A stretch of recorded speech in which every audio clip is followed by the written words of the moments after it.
podcast SMK BHS Ngobrol Asik Penuh Ilmu. Assalamualaikum warahmatullahi wabarakatuh. Waalaikumsalam warahmatullahi wabarakatuh. Welcome back to SMK BHS Channel. Kembali lagi bersama saya Rahmila Mutiarni di podcast SMK BHS Ngobrol Asik Penuh Ilmu. Teman-teman udah pada subscribe belum nih? Kalau yang belum, tolong coba di-subscribe dulu ya, karena kita akan selalu mengupdate informasi-informasi yang menarik dan tentunya bermanfaat.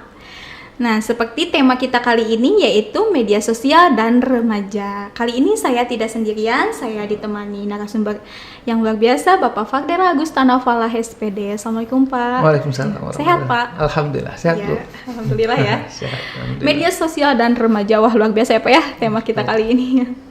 Nah, di generasi kita kali ini, di generasi Z kali ini ya, media sosial menjadi salah satu kebutuhan yang tidak bisa dilepaskan begitu saja. Kebutuhan yang utama mungkin ya, tidak bisa dilepaskan begitu saja dari mulai anak-anak, remaja, dan juga orang tua.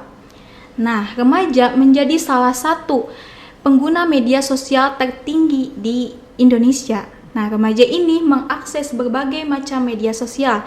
Di antaranya ada Facebook, ada Twitter, ada Line, ada YouTube. Nah, yang paling hits nih sekarang ini ada TikTok. Nah, media sosial ini memberikan beberapa dampak yang positif. Di antaranya, para remaja bisa menggali informasi atau berbagai informasi, mengeksplor pengetahuan, kemudian bisa menambah relasi, mencari teman, juga bisa berjualan juga ya di media sosial.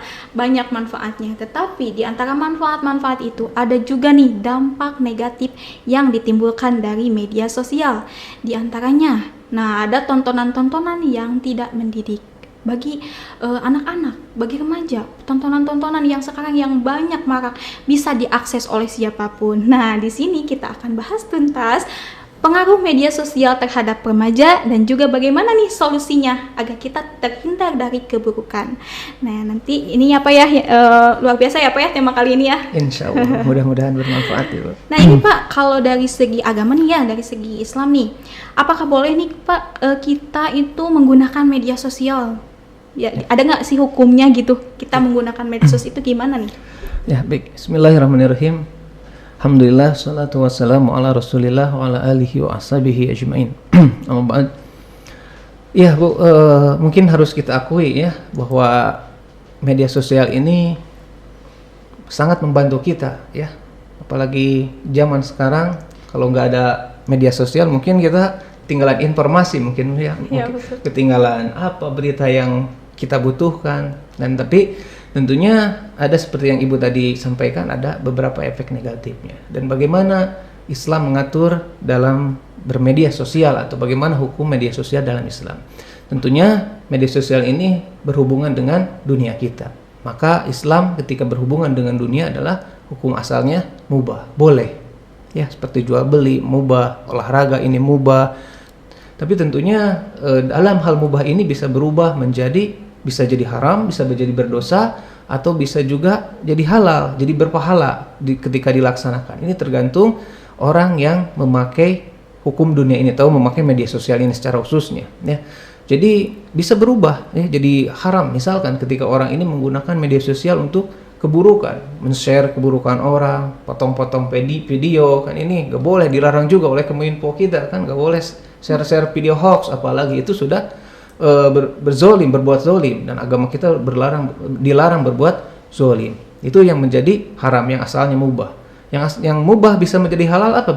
Ketika media sosial ini kita gunakan untuk kebaikan, untuk membantu orang misalkan, ya, atau kita berjual beli. Mungkin Ibu sudah berpengalaman dalam jual beli, ya, jual beli membantu suami mungkin secara Ibu, atau membantu tetangga kita, atau membantu produk-produk orang kita iklankan. Ini tentunya dapat pahala. Sebagaimana Nabi sallallahu alaihi wasallam bersabda, khairun nas yang minan nas. Manusia ini yang terbaik adalah yang bermanfaat untuk orang lain. Jadi kalau kita menggunakan media sosial ini untuk membantu orang, untuk share kebaikan, maka tentunya akan menjadi pahala untuk orang itu, dan bisa berubah menjadi dosa atau menjadi haram ketika orang itu menggunakan media sosial untuk keburukan. Apalagi di zaman sekarang luar biasa ya Bu, viral sekarang videonya banyak. Kalau saya lihat itu, kalau saya lihat Saya pribadi tidak terlalu sering ya lihat medsos-medsos, tapi kalau ada yang bertanya atau kebetulan lihat, ini banyak sekali keburukannya ternyata gitu Bu. Jadi tergantung dari orang itu secara hukumnya mubah, hukum asalnya, tapi bisa berubah haram atau menjadi halal, bisa dosa jadi berpahala sesuai bagaimana orang itu berperilaku di media sosial itu, gitu mungkin Bu ya. Jadi itu kembali lagi ke kita mungkin ya Pak ya, bagaimana bijak kita menggunakan media sosial mungkin ya, apakah kita ke arah yang positif atau negatif mungkin gitu ya Pak ya. Betul Bu. Harus bijak-bijak banget nih kita nih. Harus hati-hati gitu. Harus hati-hati, takutnya malah jadi ini ya Pak ya, malah jadi haram ya kita menggunakan media sosial, malah jadi dosa gitu. Nauzubillahimindzalik. Nah kalau di Islam ini Pak, ada nggak sih batasan-batasan nih untuk kita menggunakan media sosial nih? Apakah tidak boleh seperti apa? Tidak boleh begini, tidak boleh begini. Apakah gimana tuh? Ada nggak batasan-batasannya misalkan? Ya, tentunya kita harus akui kembali bahwa Islam atau agama kita ini sudah mengatur seluruh aspek kehidupan manusia. Ya, termasuk dunianya. Dunia kita telah diatur. Ya, bagaimana Allah telah mengatur secara sempurna alam semesta ini. Bagaimana matahari terbit setiap harinya tanpa berbeda waktunya. Tiap datangnya siang, datangnya malam, ini diatur oleh zat kita Allah Subhanahu wa taala, dan tidak bisa kita pungkiri. Dan pastinya ketika Allah mengatur sesuatu di dunia ini, jika Allah memperbolehkan maka pasti itu kebaikan. Jika Allah larang sesuatu maka itu pasti keburukan. Nah, ketika berhukum dengan media sosial ini, tentunya pasti Islam telah mengatur batasan-batasan dalam bermedia sosial, tentunya batasan-batasan dalam cara menggunakan media sosial secara khususnya. Dan kita harus akui pada media sosial ini berhubungan kebanyakan pasti dengan komunikasi mungkin Bu ya, maupun aplikasinya ya, medsos-medsosnya seperti Facebook, kebanyakan kita komunikasi gitu dengan orang, ingin memperlihatkan bahwa kita berkomunikasi lah, intinya seperti itu mungkin.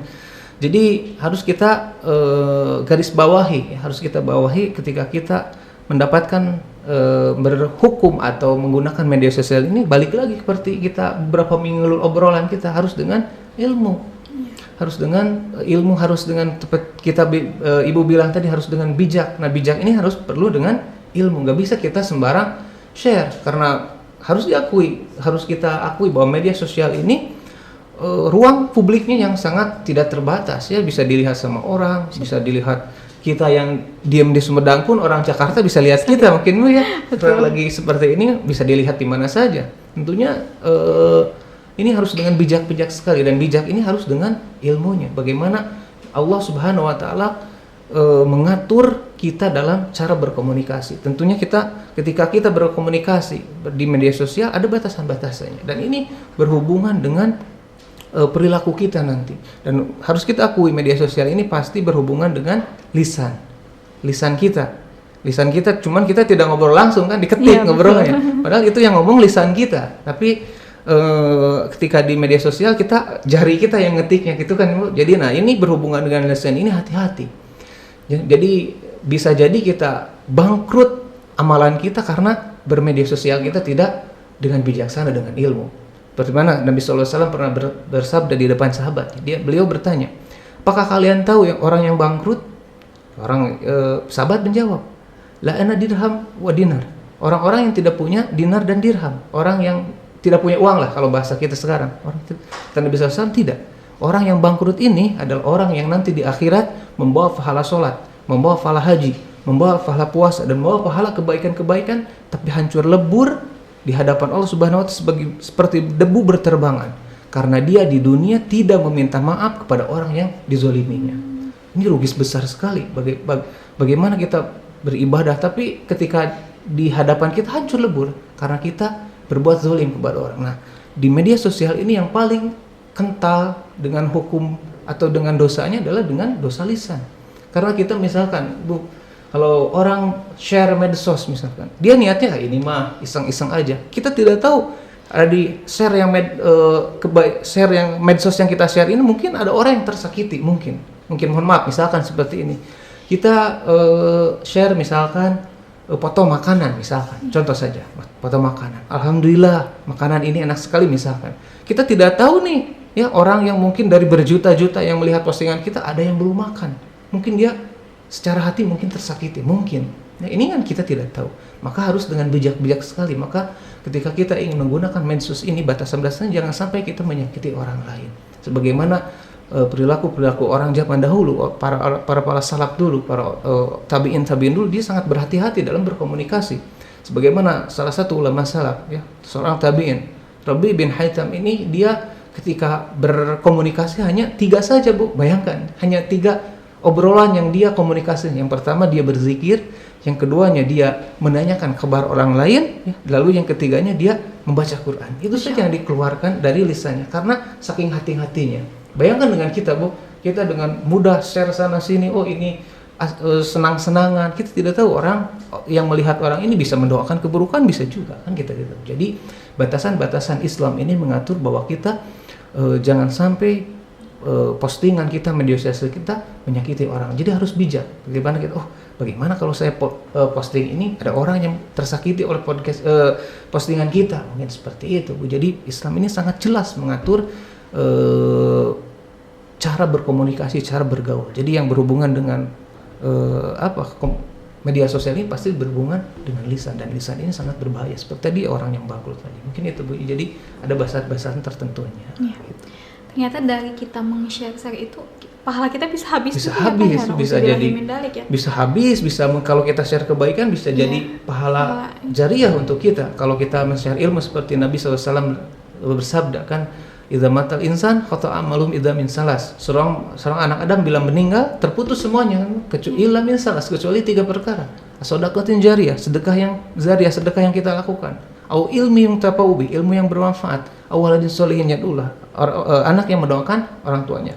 Ilmu yang bermanfaat ini kita bisa gunakan di medsos. Bagaimana kita misalkan, Bu, ini yang bisa jadi pahala ini, misalkan ini kita share di status kita lah di WA. Ya, jadwal kajian, misalkan kajian siapa, atau jadwal sholat. Ketika orang melihat postingan, oh iya waktunya sholat nih, orang yang sholat itu pahalanya nyampe ke kita. Sebagaimana Nabi SAW bersabda bahwa jika seseorang menunjukkan keburukan, maka orang menunjukkan keburukan, dan orang yang ditunjukkan itu melakukan keburukan, maka dosanya akan sampai kepada orang yang menunjukkan keburukan itu.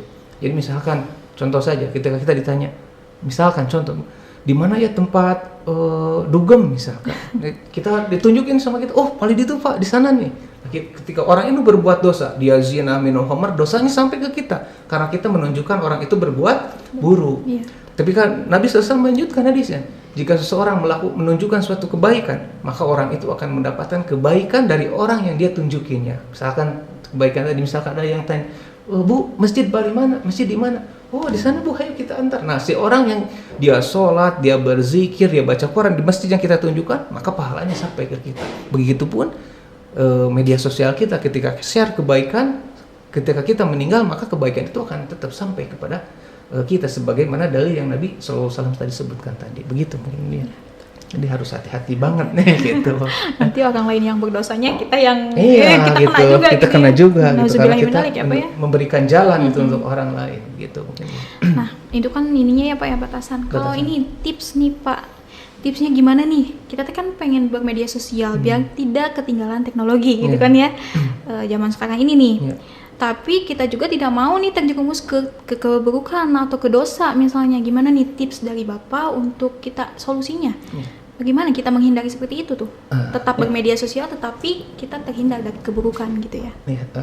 Allah alam ya, ini dengan kedangkalan yang ilmu yang saya miliki, mungkin bisa ditambahkan antara teman-teman semua atau yang nonton juga bisa komen mungkin ya Bu ya.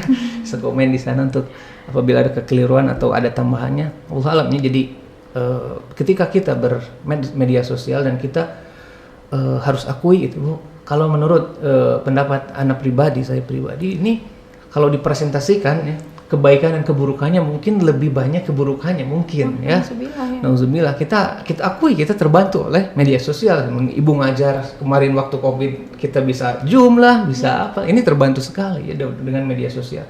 Tapi harus kita akui bahwa ada keburukan yang besar di media sosial ini. Terutama untuk remaja nih. Remaja bisa akses apa saja, bisa akses tontonan-tontonan yang menjerumuskan dia kepada dosa. Apalagi dia bisa hancur masa depannya karena tontonan dari media sosial mungkin ya. Dan sekarang seperti tadi kita bahas bahwa media sosial ini ruang publik, gitu, ruang publik. Jadi kita harus bagaimana kita ketika kita bersosialisasi dengan publik itu harus hati-hati, terus hati-hati. Jadi keburukannya mungkin lebih banyak. Ya, saya pernah lihat anak kecil ya, dia kan pegang HP-nya luar biasa sampai nggak bisa apa-apa gitu kan. Ini luar biasa sekali ya Bu, dampak dari media sosial ini. Dan ini berperan untuk orang tua kita. Bagaimana kita sebagai orang tua, sebagai pendidik ya, terutama sebagai guru, memberikan teladan.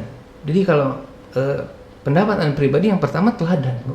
Kita harus memberikan teladan kepada diri kita pribadi, untuk orang juga ya, untuk orang lain juga, untuk bagaimana kita menjadi teladan di media sosial kita. Apa yang kita share, apa yang kita posting, apa yang kita tulis di media sosial ini harus jadi teladan, harus jadi figur kita. Jadi kebanyakan orang yang bermedia sosial ini tidak menjadikan Nabi SAW menjadi teladan, tidak menjadikan para sahabat menjadi teladan.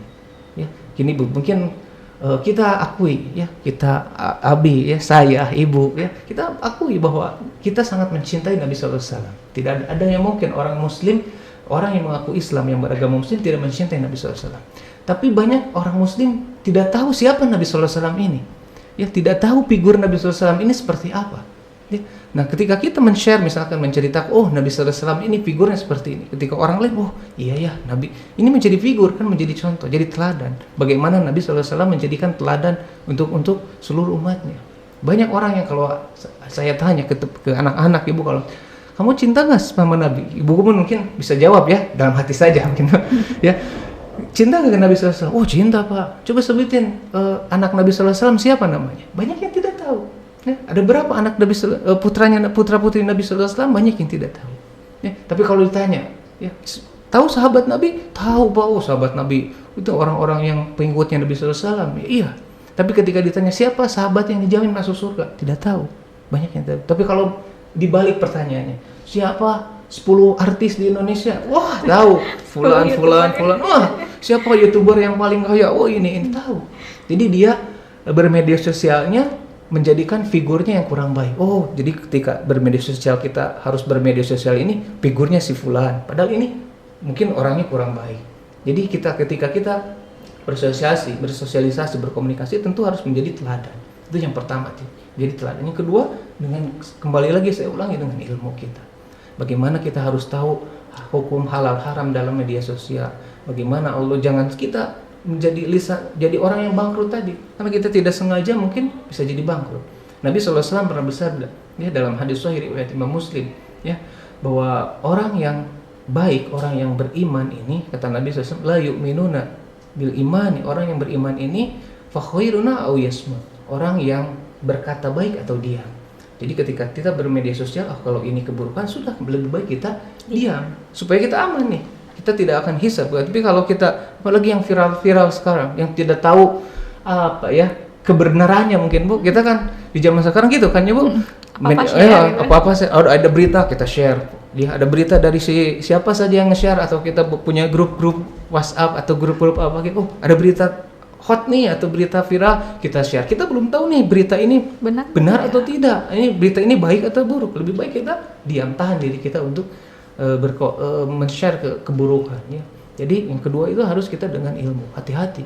Bagaimana banyak orang yang bangkrut, banyak orang yang mungkin yang seperti tadi saya bilang bahwa kita banyak orang yang terzolimi. Bagaimana kalau orang yang kita tidak sengaja zolimi ini berdoa Bu? Ini doa orang yang dizolimi ini mustajab. Ada satu kisahnya tentang bagaimana orang yang dizolimi di zaman dulu ya, di zamannya dinasti Umayyah kalau saya tidak salah. Ada seseorang pejabat lah Bu. Ya, ada orang dia punya jabatan gitu. Lalu ada seorang nelayan ya, di pinggir laut, dia habis nelayan, dapat ikan besar. Lalu karena si pejabat ini ya, si pejabat ini merasa, oh saya mah punya jabatan gitu, punya nilai. Dia ambil paksa nih si ikan yang nelayan tadi, dipaksa ambil. Si nelayan ini, Pak jangan, ini hasil tangkapan saya. Wah, ini saya ambil. Paksa ambil, zolim lah, berbuat zolim. Contohnya. Lalu si nelayan ini berdoa, ya Allah, kata nelayan ini, ya Allah, Engkau yang telah membukakan rizki untukku hari ini dengan ikan itu, yang telah diambil paksa oleh si fulan, sebutin nama pejabatnya itu, tunjukkan keadilanmu. Hanya itu saja doanya. Apa efeknya? Lalu si pejabat ini mengambil ikannya, dia pulang ke rumahnya, ikannya seperti belum meninggal gitu, belum mati. Jadi ya belum mati gitu ya. Jadi masih gerak-gerak gitu. Jadi ketika mau dimasak, si ikan itu menggigit telunjuknya, susah lepasnya. Lalu sampai dia ketika dilepas tangannya luka. Lalu ketika diperiksa di tabib, dokter lah kalau gitu, tabib ternyata si pejabat ini terkena penyakit dulu ini namanya gargarina. Gargarina ini penyakit yang menjulur, Bu. Jadi harus dipotong si jarinya. Terkena penyakit gargarina lalu dipotong nih si pejabat yang dipotong jarinya, lalu masih terasa sakit sampai beberapa hari sampai dipotong tangannya, sampai dia terpotong berobat terus menerus, tapi sampai dipotong sebelah tangan kirinya. Lalu dia bertanya nih kepada seorang alim, saya sudah berobat nih, wahai imam, saya sudah berobat, ini bagaimana, badan saya masih sakit. Apa kata orang alim?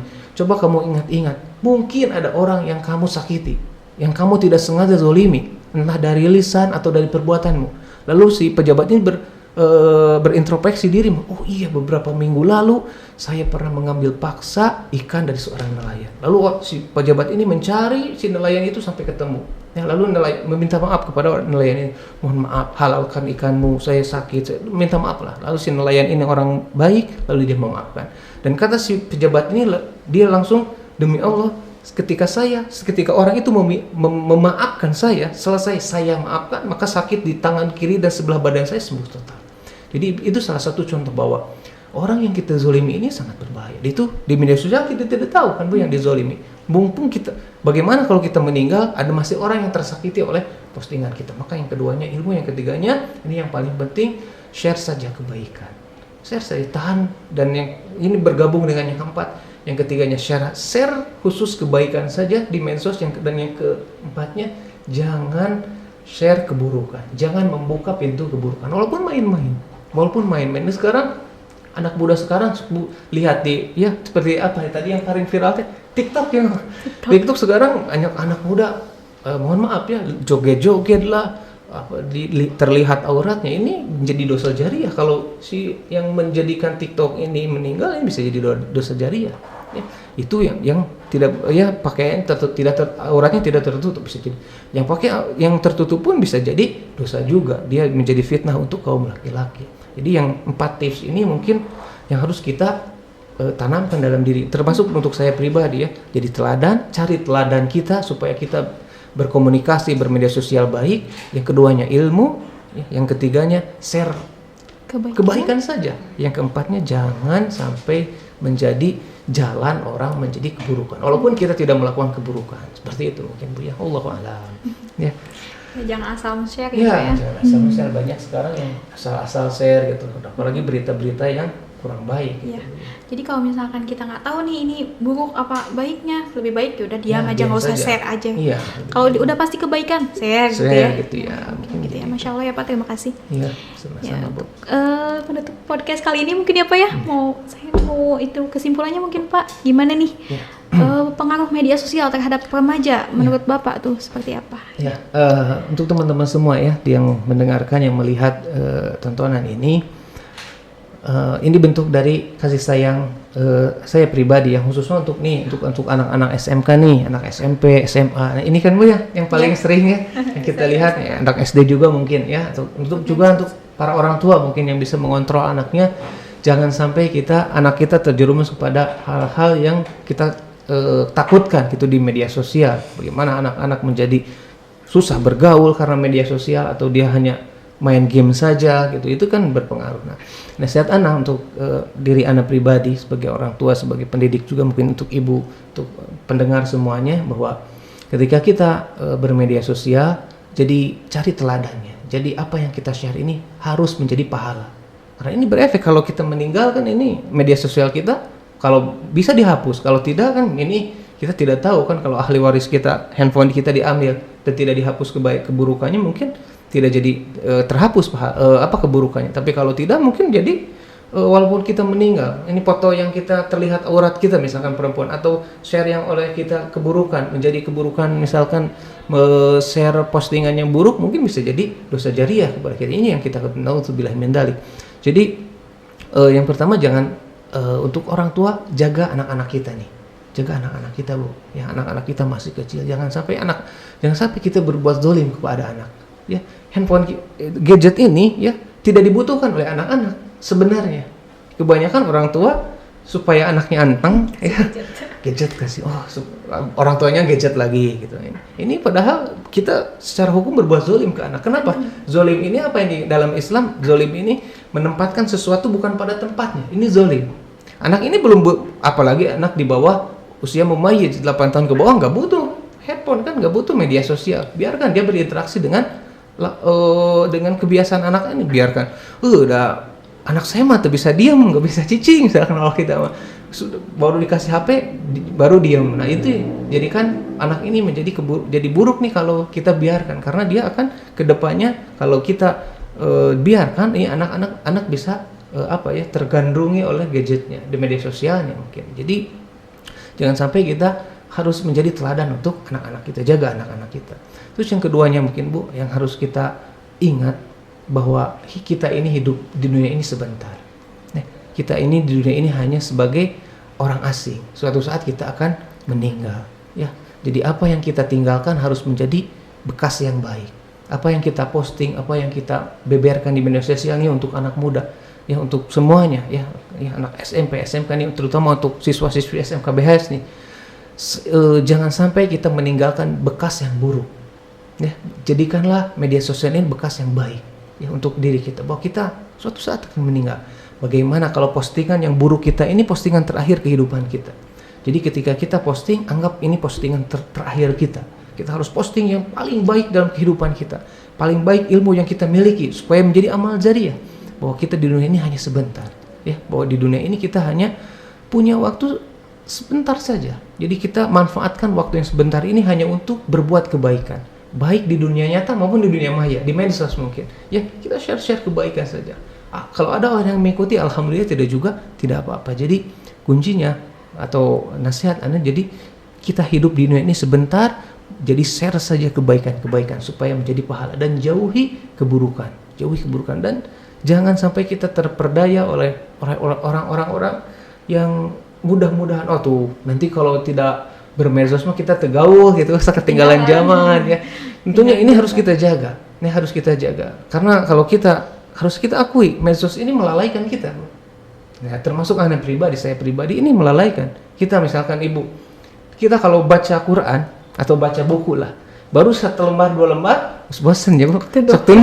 Tapi kalau kita buka medsos, ya 1 jam 2 jam rame ya, scroll IG rame kan, nonton YouTube, dan ini melalaikan waktu. Ini ingat, waktu yang kita pakai ini akan ditanya oleh Allah Subhanahu wa taala.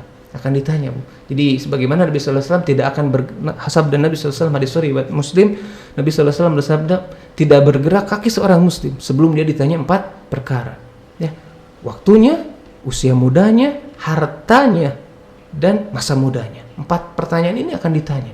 Berarti masa muda kita nih, kalau teman-teman semua, anak-anak muda semua akan ditanya nih. Jadi gunakan kebaikan. Ya. Masa muda, waktu kita. Ya. Dan Allah berfirman banyak sekali di Al-Quran tentang waktu. Demi waktu. Ya. Wal asri, demi waktu. Ya, semuanya. Terus demi waktu malam. Wal laili, demi waktu malam. Was samsi, demi waktu siang. Berarti waktu ini di hadapan Allah penting. Dan ingat perkataan dari Ibnu Qayyim rahimahullah, bahwa dia berkata bahwa seseorang jika melalaikan waktunya, maka dia akan sudah meninggalkan kehidupannya. Jadi waktu ini nggak bisa diulang. Jadi ingat, waktu yang kita gunakan ini untuk bermedsos akan ditanya oleh Allah Subhanahu wa taala.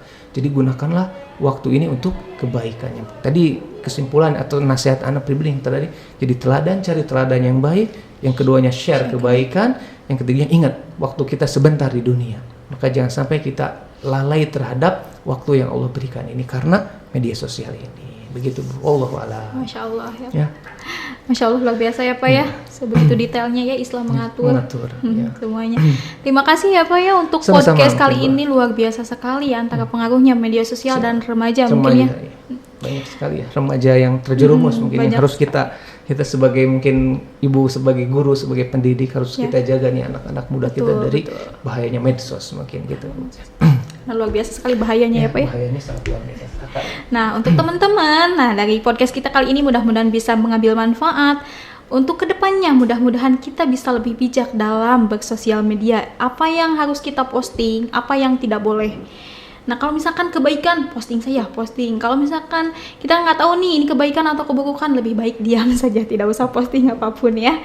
Share kebaikan, mudah-mudahan menjadi pahala untuk kita ya.